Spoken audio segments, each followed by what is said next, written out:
Maoist పార్టీకి మరో ఎదురు దెబ్బ తగిలింది. ఛత్తీస్గఢ్ లోని బీజాపూర్ జిల్లాలో జరిగిన ఎన్కౌంటర్ లో మావోయిస్టు కీలక నేత మృతి చెందారు. మావోయిస్టు అగ్రనేత కేంద్ర కమిటీ సభ్యుడు సింహాచలం అలియాస్ సుధాకర్ మృతి చెందాడు.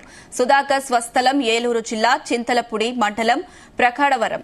సింహాచలం అలియాస్ సుధాకర్ పై 50 లక్షల రివార్డు ఉంది. 2004 ప్రభుత్వంతో చర్చల్లో సుధాకర్ పాల్గొన్నారు. ఈ నెల ప్రారంభంలో ఛత్తీస్గఢ్ లో జరిగిన ఎన్కౌంటర్ లో అగ్రనేత నంపాల కేశవరావు అలియాస్ బసవరాజ్ తో సహా 27 మంది మావోయిస్టులు మృతి చెందారు.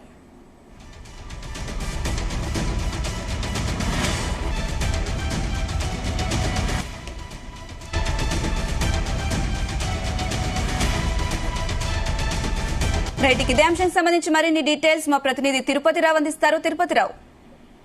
Thank you Anisha. ఏదైతే ఛత్తీస్గఢ్ లో మరోసారి మావోయిస్టులకు భారీ ఎదురు దెబ్బ తగిలిందని చెప్పాలి. ఈ రోజు జరిగినటువంటి బీజాపూర్ లో జరిగినటువంటి ఎదురుకాల్పుల్లో మరో కేంద్ర కమిటీ సభ్యుడు సింహాచలం అలియాస్ సుధాకర్ కూడా మృతి చెందినట్లు కూడా సమాచారం ఉంది. దానిపై దాదాపు 50 లక్షలు కూడా రివార్డులు ఉన్నట్టు కూడా తెలుస్తుంది. ఇప్పటికే ఈ యొక్క అటవీ ప్రాంతం మొత్తం కూడా కుమిని నిర్వహిస్తున్నారు. ఇంకా మృతుల సంఖ్య పెరిగే అవకాశం ఉన్నట్లు కూడా మనకు తెలుస్తుంది. ప్రధానంగా చూసుకుంటే మనం గత కొద్ది రోజులుగా కూడా కేశవరావు అలియాస్ బసవరాజు మృతి చెందిన అయితే మావోయిస్ట్ పార్టీకి తీవ్ర నష్టం ఈ రోజు జరిగినటువంటి ఎదురుకాల్పులో కేంద్ర కమిటీ సభ్యుడు సింహాచలం మృతి వస్తే మరోసారి ఎదురుదెబ్బ తగిలిందని చెప్పాలి. ఏదైతే ఆపరేషన్ కంగారు నేపథ్యంలో అయితే ఇప్పటికే ఏదైతే ఛత్తీస్గఢ్ లోని రాష్ట్రం మొత్తం కూడా ఇప్పటికే 20,000 మంది మావోయిస్టులు అయితే కేంద్ర కమిటీ సభ్యులు అయితే ఏదైతే కేంద్ర బలగాలు అయితే ఇప్పటికే కూమీ నిర్వహిస్తున్నారు. ఈ నేపథ్యంలోనే ఈ రోజు బీజాపూర్ లోని ఈ యొక్క అటవీ ప్రాంతంలో కూమీ నిర్వహిస్తుండగా అయితే మావోయిస్టులు ఎదురు పట్టడంతో వారందరినీ కూడా లొంగిపోవాలని హెచ్చరించినప్పటికీ కూడా వాళ్ళు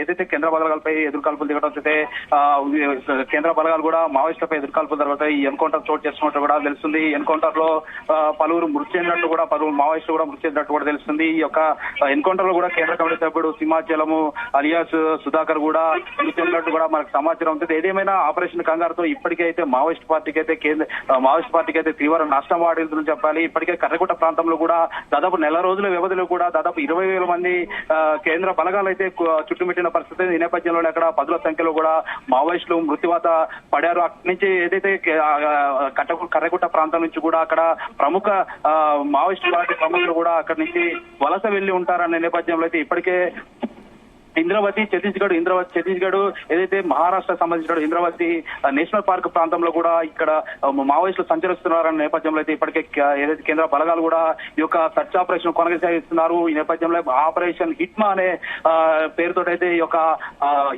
హిట్మాని చేతికిచ్చుకునేందుకైతే ఇప్పటికే ఈ యొక్క అటవీ ప్రాంతం కూడా భూమి నిర్వహిస్తున్నారు. ఇప్పటికే ఏదైతే కేంద్ర హోంశాఖ మంత్రి అమిత్ షా కూడా ఇప్పటికే ప్రకటించడం జరిగింది. ఏదైతే 2026 వరకు కూడా మార్చి 31 ఈ యొక్క ఏదైతే మావోయిస్టు నిర్మూలన రాష్ట్రంగా తీర్చిదిద్దానంటూ కూడా కేంద్ర హోంశాఖ మంత్రి అమిత్ షా తెలపడం జరిగింది. ఈ నేపథ్యంలోనే ఈ యొక్క ఛత్తీస్గఢ్ ప్రాంతంలో కూడా దాదాపు 20,000 మంది కేంద్ర బలగాలు అయితే ఇప్పటికే ఈ యొక్క ఏదైతే మావోయిస్టు ప్రాంతంలో సంచరిస్తున్న ప్రాంతాల్లో ఇప్పటికే అన్ని జిల్లాల్లో కూడా ఈ యొక్క కేంద్ర బలగాలు స్వాధీనం చేసుకున్నారు. దాదాపు 2-3 కిలోమీటర్ల వ్యవధిలోనే బేస్ క్యాంపులు ఏర్పాటు చేయడం ఈ యొక్క అటవీ ప్రాంతం మొత్తం కూడా కూమీ నిర్వహిస్తున్న పరిస్థితి. ఏదేమైనా ఇప్పటికే మనం చూసుకుంటే మాత్రం ఇప్పటికే కేంద్ర కమిటీ ఏదైతే కేంద్ర కమిటీ సంబంధించినటువంటి కేశవరావు మృత్యు అయితే ఇప్పటికే తీరని నష్టం వాటింది. ఈ రోజు జరిగినటువంటి ఎదురుకాల్పుల్లో సింహాచలం మృత్యు అయితే మావోయిస్ట్ పార్టీకి తీవ్ర నష్టం వాటిందని చెప్పొచ్చు. అనుష.